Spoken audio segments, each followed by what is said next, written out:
headquarters in Naples of the Allied military government. Here, Neapolitans, anxious to return to a normal life, are applying for jobs to help rebuild their city.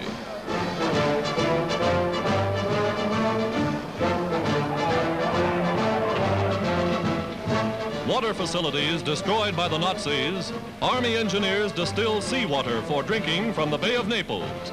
Water that means life or death to thirsty Neapolitans. A tiny American plane comes in for a landing on a boulevard adjoining the bay. From it steps the commander of the Allied Fifth Army, Lieutenant General Mark Clark, here to inspect conditions in the city.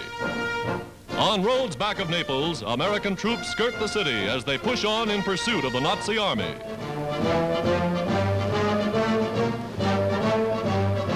At other points, fresh troops come ashore. Huge invasion boats pouring in reinforcements even under the bombs of enemy aircraft.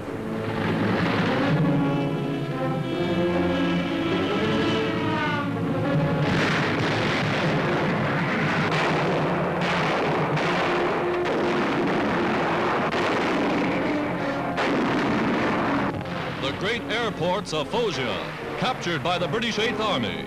Wrecked planes that never got off the ground. Nazi prisoners beneath Allied guns, hurrying to the rear.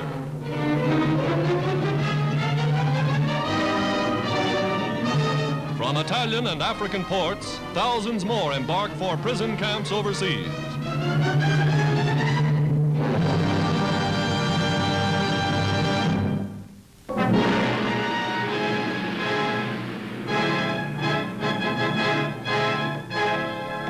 Deep in the Canadian forests, lumberjacks are cutting great stands of Douglas fir to provide more timber for United Nations war industries.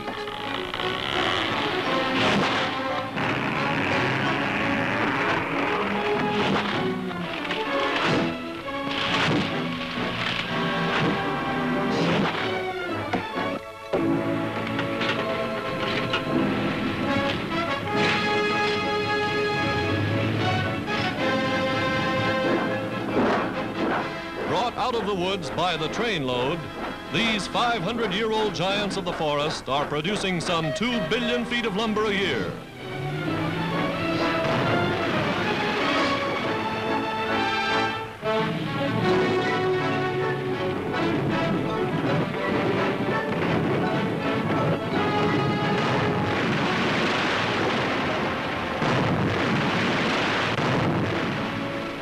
Nimble lumberjacks prepare to float the logs down the river.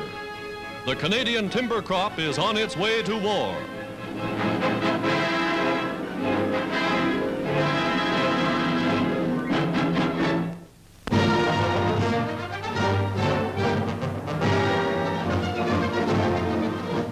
An Italian bomber, a 3-motored Savoia Marchetti, streaks for Allied Air Base. First of many units of the Italian Air Arm to join United Nations forces as co-belligerents in war against the Nazis.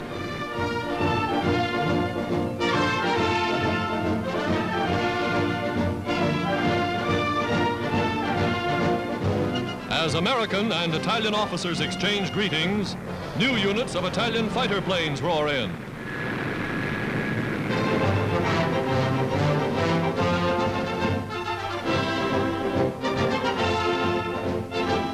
Just as men of the Italian Navy brought their ships to Allied ports, so do these Italian flyers follow the orders of their government. Right now, they're enjoying an American meal.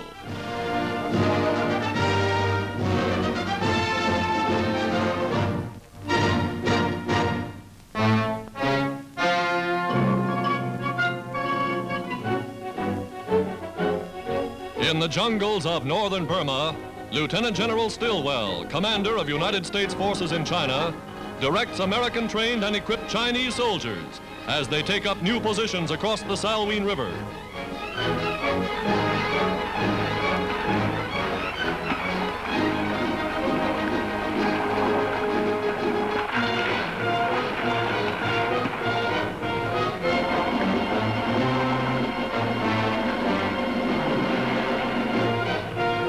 General Stilwell well knows the wilderness in which he fights.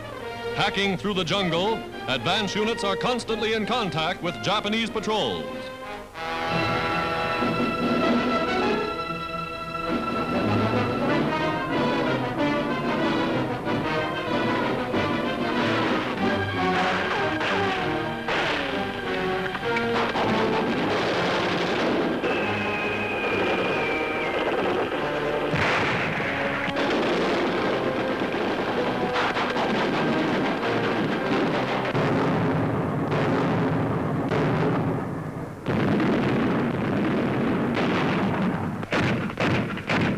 Rapid-fire anti-aircraft batteries that are helping keep the skies clear of enemy raiders.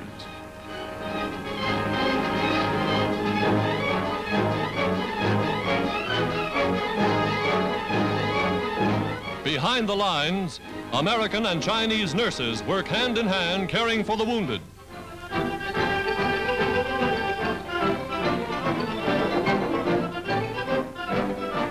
Chinese troops, equipped with new Lend-Lease materiel from America, push through roads still muddy from the rains of the monsoon season. Overhead, planes of the 14th United States Air Force are on the alert.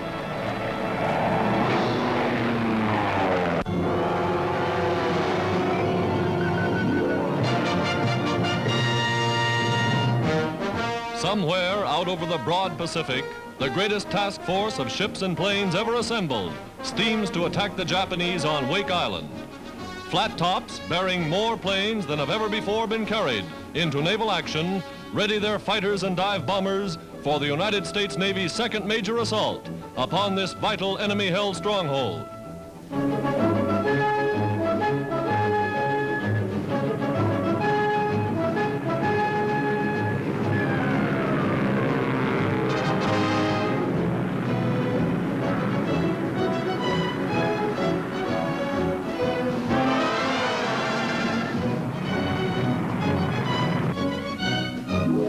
Operating some 4,000 miles from the United States mainland, the Navy moves into waters less than 2,000 miles from Tokyo.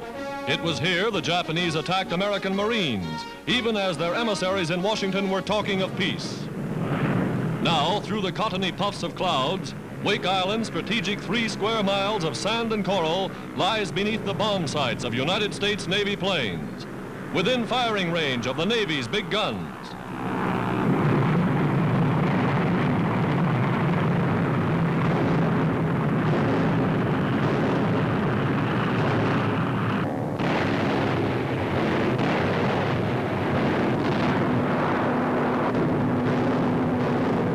Airfields, fuel storage tanks, and gun emplacements are our principal objectives. Now comes a low-level bombing attack with the enemy airfield hit again and again.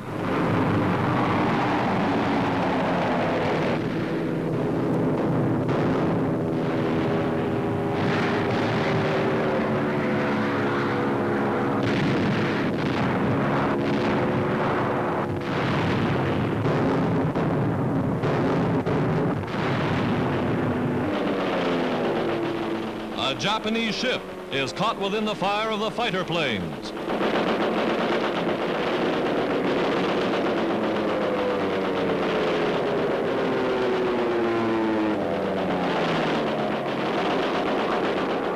The Navy's Grumman Hellcats sight and down a Japanese bomber. There goes another.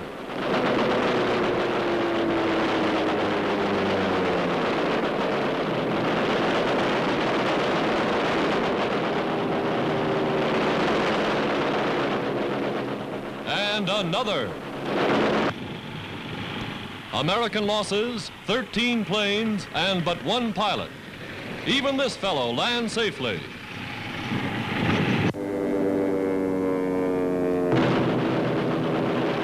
On the ground, more than 60 Japanese planes are destroyed. The Navy leaves Wake Island smoking. More than 700 tons of bombs, shells, and aerial high explosives are dropped. Wake Island, as an enemy stronghold, is reduced to a battered spot of sand in the Pacific.